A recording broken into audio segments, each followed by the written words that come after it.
Nos représentations internes provoquent des états internes, des émotions, dont l'intensité dépend des propriétés de nos représentations internes.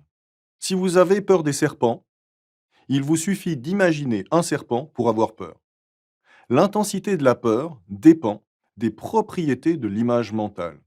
Par exemple, si l'image dans votre tête est grande, colorée, un peu surexposée, mouvante, c'est-à-dire que le serpent bouge dans l'image, cela peut provoquer une peur plus forte que si l'image est petite, en noir et blanc, plutôt sombre, etc. Ça dépend de chacun. Il pourrait sembler logique qu'une image grande et en couleur ait plus d'effet qu'une image petite et en noir et blanc. C'est souvent le cas, mais il n'y a pas de règle absolue. La PNL appelle ça les sous-modalités. Ce sont les propriétés dans un système de représentation d'une image, d'un son, d'une odeur, d'un kinesthésique. Exemple de sous-modalité visuelle: la luminosité, les couleurs, la position, la taille, la distance. Est-ce une image statique ou mouvante, comme dans un film? Est-ce que l'image passe rapidement ou lentement, etc. Même chose avec l'auditif. Est-ce que vous vous entendez avec une voix ou un son? Est-ce fort ou faible?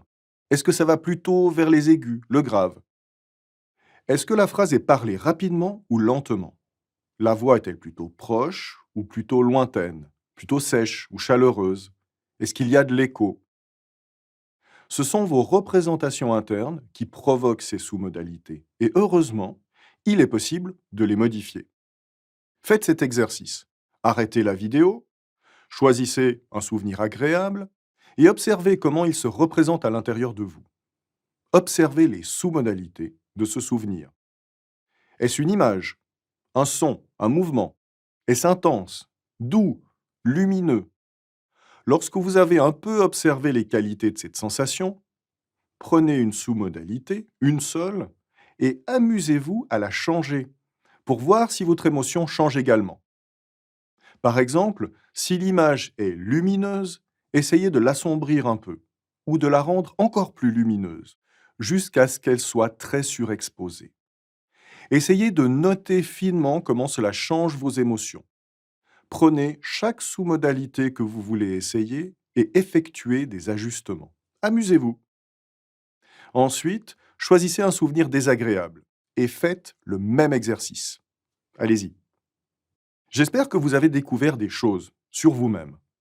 Continuez à expérimenter ces sous-modalités, mais essayez de ne pas être trop mécanique avec ces outils. Si vous voulez agir sur quelque chose et si vous commencez à maîtriser l'outil, essayez de trouver une façon élégante de l'utiliser. Je pense notamment à la façon de procéder de Virginia Satir. Elle utilisait naturellement les sous-modalités, probablement de façon inconsciente. En effet, en thérapie de couple, elle posait des questions aux partenaires sur les moments privilégiés du début de leur rencontre. Et quand ceux-ci, ou celles-ci, commençaient à s'enflammer, alors elle leur demandait de se regarder. Elle disait, par exemple, « Je veux que vous réalisiez que c'est la même personne dont vous êtes tombé si profondément amoureux il y a 10 ans. » Elle rattachait un sentiment complètement différent, beaucoup plus utile au visage du ou de la partenaire. Les sous-modalités vous permettent d'être un peu plus maître de vos émotions. Vos émotions ne sont pas hors de votre contrôle. En travaillant sur la structure qui provoque ces émotions, vous pouvez apprendre à vous sentir plus comme vous le désirez.